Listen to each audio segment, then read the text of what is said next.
data ကောက်ပြီးတော့ replication လုပ်မယ်ပြီးရင်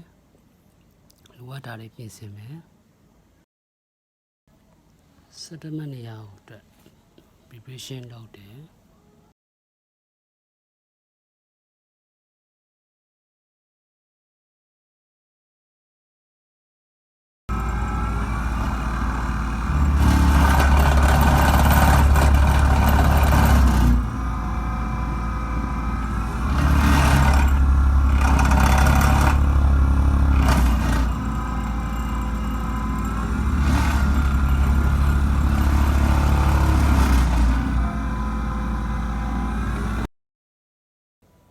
ခက်ခဲမှုတွေတော့အမျိုးမျိုးပဲ